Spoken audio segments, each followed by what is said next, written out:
Betsy. It's such a pleasure to have you on this call. And, tell us a little bit about yourself. I grew up in Illinois in a Chicago suburb, and one of 7 kids. Came to know the Lord when I was in college. Have been married and had I have 3 grown boys right now that are doing a lot of different things. 2 of them have come down to live in Texas with me here. One of them will in August. So go to a local church, love my life, but everything is really different than it was not too many years ago. Wow, I know God has done some great things already just by your location. And so tell us a little bit what was life like before Jesus, before you knew him?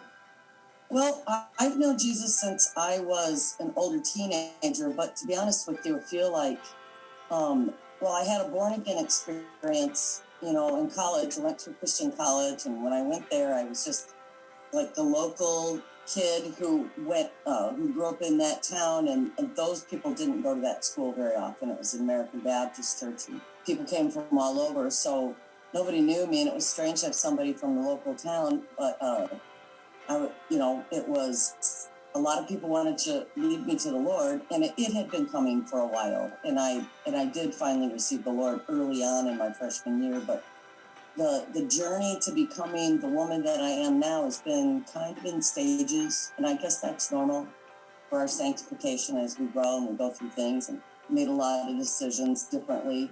But before Jesus, you want to talk about uncertainty, not really feeling connected to this world. And that's funny because now we live in this world, but we're not of it. But I feel connected because of the Lord's presence and the people that the Lord has given me to love and to minister to.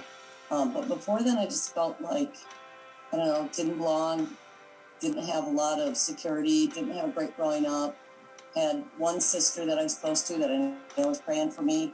She did some things wrong in trying to share the gospel with me, but apparently not too wrong because, I believe that her prayers ultimately brought me to Jesus.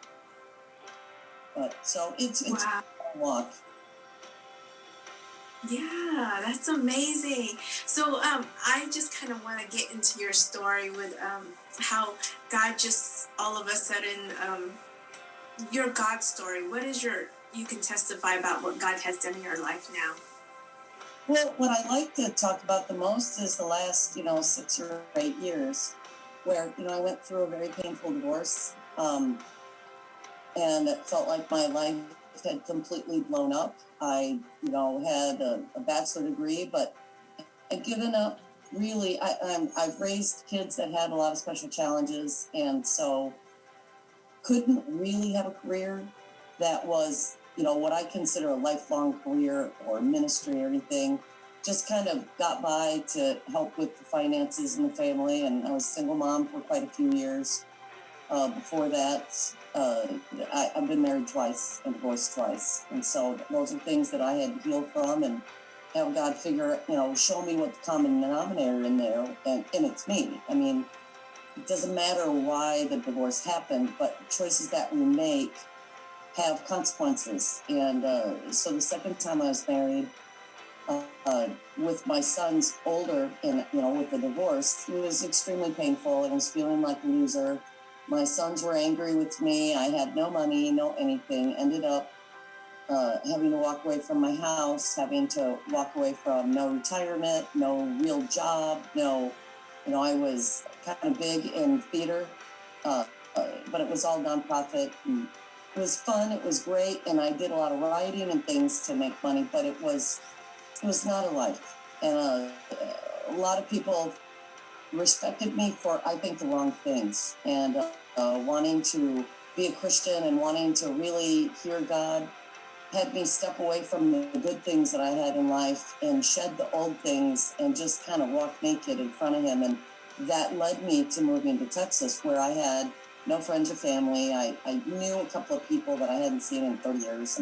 But that's not a relationship waiting for you and helping you. And really, it was just me and Jesus. I gave my notice at a good job that I had after the divorce, I went to grad school. I got that degree. I cleaned up a lot of things, became really focused on hearing from God and trying to get purified and figure out how I needed to change my life and get closer to my boys and I guess resurrect the right relationships and cut off the wrong relationships. And out of all of that, the Lord said, "You're moving to Texas," and that was.